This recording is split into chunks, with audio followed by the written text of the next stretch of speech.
About a month ago, I recorded a podcast entitled Everything Doesn't Happen for a Reason.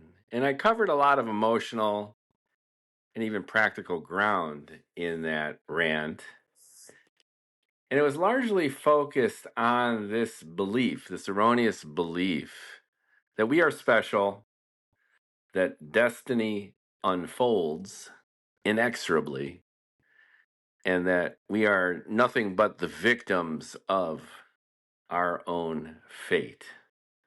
And I turn that around to demonstrate, at least to myself, the power of intentionality and hard work and focus, what many people have called grit. And today, I'd like to take it one step further and talk about having game. Hello, and welcome to the Bald and Bloviating podcast. I am your bald host, Mookie Spitz, and I'm going to be bloviating about having game, specifically asking ourselves whether we got game. To me, this is the number one indicator of success or failure. And it has absolutely nothing to do with circumstance. It has absolutely nothing to do with the type of success that one seeks. And it has everything to do with attitude. And that attitude is connected to nothing short of an insatiable hunger. It's a drive toward doing whatever it is that you feel you need to do, not even want to do. You feel a compulsion the second you wake up in the morning to do that thing well, do it a lot, master it, and then throw it out there in whatever form in this highly competitive dog-eat-dog jungle of a world out there. Now, part of the reason I'm focused on this idea of having game, asking oneself if we've got game, is twofold. I'm in the last throes of finishing my second novel, and one of the principal characters in the book experiences this kind of epiphany when they're young, and it guides them throughout life in a way that maximizes their potential and, in a sense, their gifts to the world. The other reason I bring this up is I am encountering over and over again people in my life within various contexts who flat out have no game or limited game, looking at themselves in the mirror, asking themselves, got game? The answer would be a definitive no, which would be obvious if only they'd asked themselves the question, but they never do. And the reason is because they got no game. Now, it sounds judgmental, but I'm coming to the secondary realization that judgment is not only all right, acceptable, but necessary. There needs to be differentiation between those who've got game and those who do not. And the simple pragmatic reason is those who got game need to team up with other people with game, because otherwise these partnerships or these connections with folks will only limit the possibilities and ultimately the success of the person with the game. Now, let me add some specificity. Life is difficult, and finding an alignment between our skills, our strengths, and what we wind up doing is arguably the number one challenge we all face. We're given so many options in this life, and especially in this country, for self-discovery.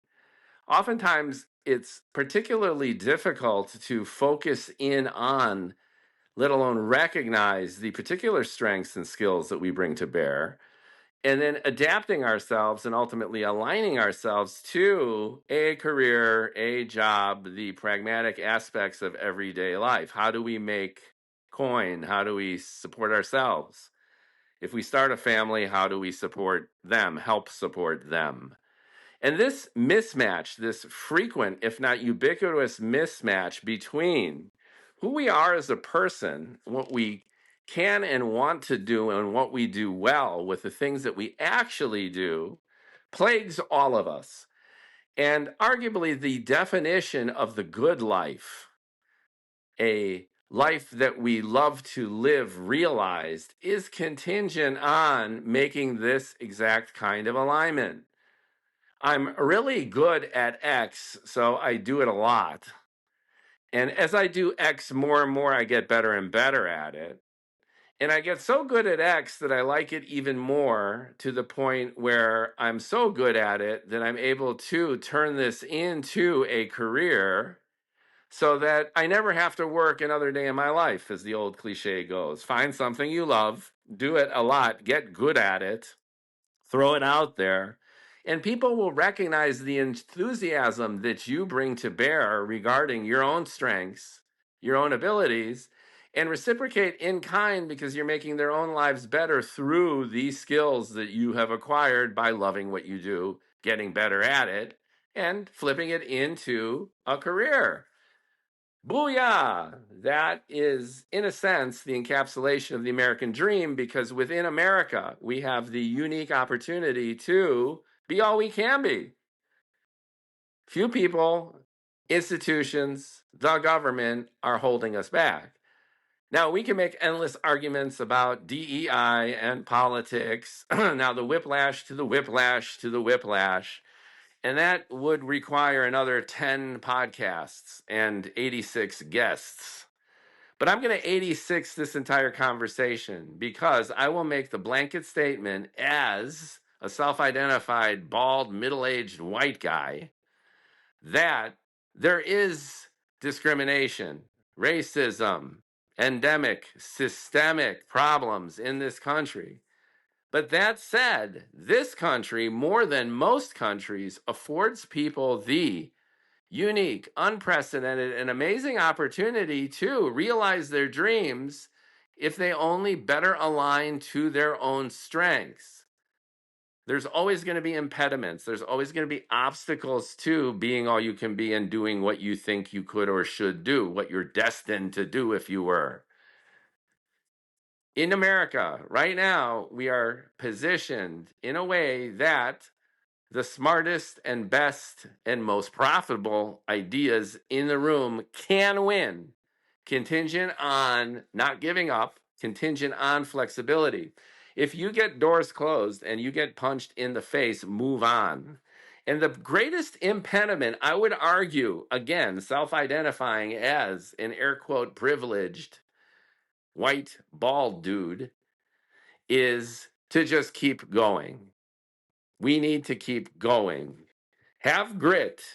Throw shit up against the wall. Keep trying. Build your skills, and shit will happen. It's going to happen for you. But what I'm getting at isn't the external impediments that's a part of every society or the vicissitudes of fate. What I'm getting at is the essential attitude and prerequisite for success. And to go full circle, what I am finding among friends, colleagues, family, everyone within my various circles, from inner circle to outer circle, is this differentiation between people who got game and people who do not. Now, let me be more precise. What does it mean to have game? What does it mean to look at oneself in the mirror and ask, got game? And the answer being a definitive hell yes. And that's the first prerequisite right there. It's not a yes. It's not a maybe. It's not a next week's. It's a hell yes. I got game. What do you have game for? Well, you have game for self-identifying with what you're good at, having a hunger, an insatiable hunger to do it each and every day, doing it and throwing it out there. Now, what are the indicators that you've got game and you're applying it in this way where it taps into your skills, your abilities that you continually hone? Well, the first indicator of that is boldness, is courage. Anyone who has got game doesn't sit there and ruminate about whether or not they got game. They got game and they're going for it. Nor do these people with game sit there and polish the turd of whatever they're doing to the point of perfection so they no longer have to be vulnerable and self-conscious that they are revealing their skill, their desire, their ability to the world. That is bullshit. People with game just throw shit out there. Repeat. People with game throw shit out there. Whether they are into, starting a taco stand or a hedge fund or a piece of abstract art. They will show in a gallery. They will roll that taco stand into the middle of the boulevard.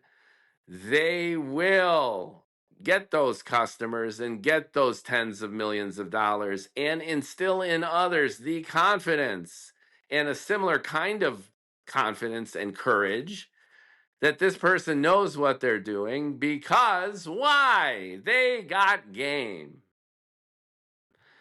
Any sense of the opposite is an indicator that you got no game. You hesitate, you ruminate, you sit around and think about it, you make lots of plans. Now, don't get me wrong, planning is important. Laying a strategic foundation and knowing what the fuck you're doing is very important. I am talking about the emotional attitude because if you've got game, then you'll put planning and strategy high on your list and do that with the enthusiasm and the courage and the confidence of someone who's got game.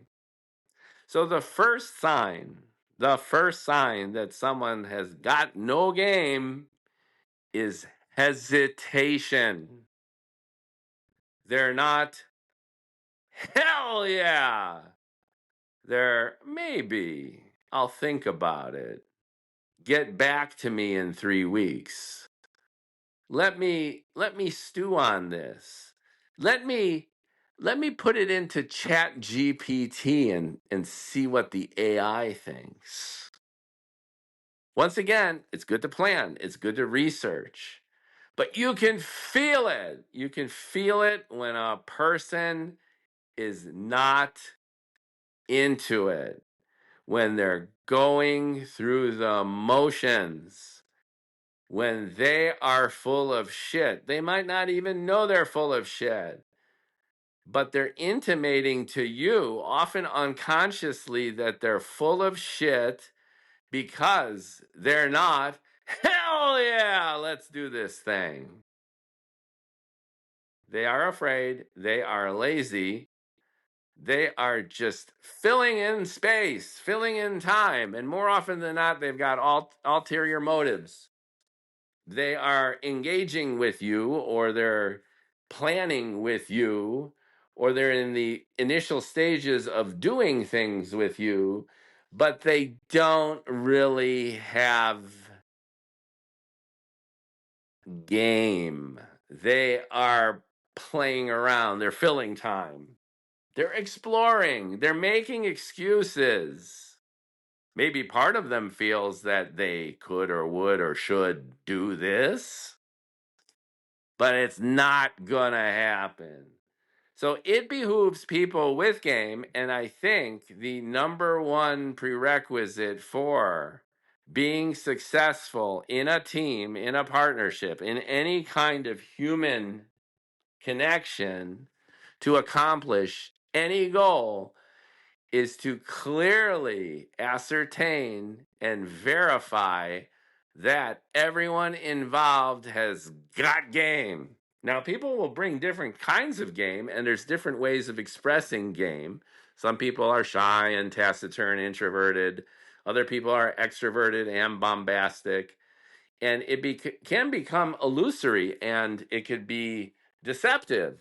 A highly bombastic, apparently enthusiastic person could immediately drop the ball because they got no game.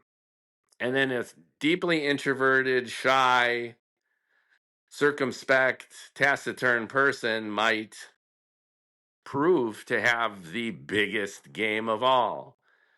It's an old cliche that you're in boot camp and the timid, shy, physically diminutive soldier, everyone makes fun of them. They're bullied in the barracks. And then when the combat hits, when they're in the trenches and the bombs are falling, this coward, this weakling, is the first over the top and takes out the entire regiment of the enemy. That's a cliche, but it's often true. And the reason I bring this up is it becomes very deceptive to figure out who got game and who doesn't. And you have to read between the lines. Some people might come across as ASD, they're spectrumy. They won't look you in the eye, and that might come across as timid or cowardly. And yet, they are motherfuckers when it comes to getting it done. How many top leaders, especially the techie bros, are autistic people or borderline autistic? I'm thinking of the Elon Musks of the world, the Mark Zuckerbergs, many of the top programmers, Larry Ellison from Oracle. The list goes on and on and on, that the kids who didn't get laid in high school are the ones with the billions. And the only reason I bring this up is appearance and reality can diverge. And it's a mistake that I've made over and over again in terms of trying to identify those with game as opposed to those who are without game. And even if you get it wrong from the onset, it's important to look at not what's said, but what's done. It's important to focus on the metric of accomplishment. So whether or not they come across as hell yeah, that hell yeah becomes rapidly self-evident in the output. They, like you, wake up in the morning and they can't wait to do what they can't wait to do. It's hell yeah expressed in energy that goes into doing whatever it is that you're doing. And this, again, becomes self-evident rarely. Another point of confusion is people are uneven. They might go through phases. They might be hell yeah at the start and then they'll burn out. Or they might be hell yeah and then they'll burn out and then they'll be flickering glimmers of hell yeah intermittently throughout whatever the fuck it is you guys are doing. But that kind of inconsistency in and of itself is an indicator of what? They got no game. Because if they had game, despite a bad day, even a bad week, they're still in the game. Why are they in the game? Because they got game. They're bringing it. So, what's the takeaway of this spontaneous rant here? And what I'm getting at is a message, if not to the world, then just to myself, to do a better job of sniffing this shit out. Whether it's a business partnership, whether it's a creative partnership, whether it's even a friendship. Just fail fast. If you think that the person doesn't have game, if you feel that there's any kind of compromise going into something, then pull the plug. Get out. Because your intuition is everything. And even if you might make a mistake and lose a potential partner or collaborator who otherwise might have resulted in some good partnership and collaboration, that is a very, very small price to pay for avoiding long-term partnerships that drain you, that are disproportional in terms of the amount of energy that goes into it and the output that results. The opportunity costs of partnering with people with no game far exceed the risk of jettisoning projects, partnerships, collaborations early on to avoid a slow and inexorable and time wasting burn. Recognize that shit. Pull the plug. And if you've got a good partnership, you'll know it. You'll be reminded of it with every interaction because both of you, all of you are hell yeah. And you could argue like cats and dogs. You could kill each other. It's not about giving and accepting criticism. It's not about a kinetic and oftentimes difficult, even volatile, even unpleasant kind of rapport. That's not what I'm talking about here. I'm talking about someone not being in it to win it. And ancillary effects of that are making excuses, transforming criticism into ad hominem attacks, being defensive, where the goal clearly is to assuage one's feelings rather than just get shit done. If people are self-conscious about their feelings to the point where conversation turns into debate, turns into raging argument because things are being taken personally, because observations about logistics and functionality flip into insults and ad hominem attacks, because major conclusions are made about one's character or prior history or childhood trauma or one excuse after another, then what's revealed is they are not in it to win it. They don't have game. Instead, it's all an exercise in some kind of emotional catharsis for them, some kind of excuse that they are doing this to kill time or to buddy up with you or to somehow just get from here to there. They got no game. You'll feel it, you'll know it, and then you need to jettison it.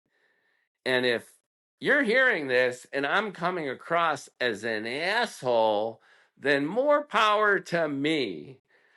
Because look at that list of people who have succeeded. Not a single one of them did it through acts of kindness. They might be kind people.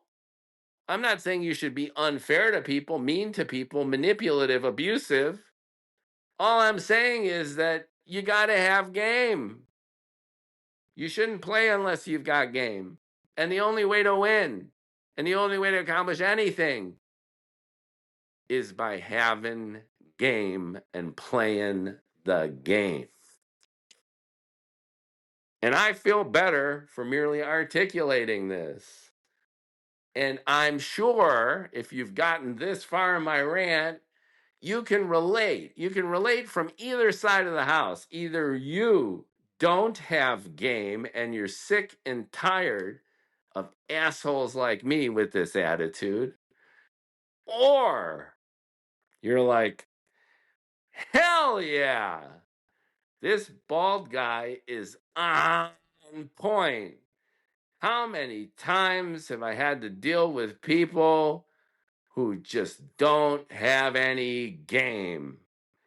And he's right. Recognize it early, pull the plug, and then turn around and find somebody else who's got game. Let me know what you think. And thanks for listening to another episode of Bald and Bloviating.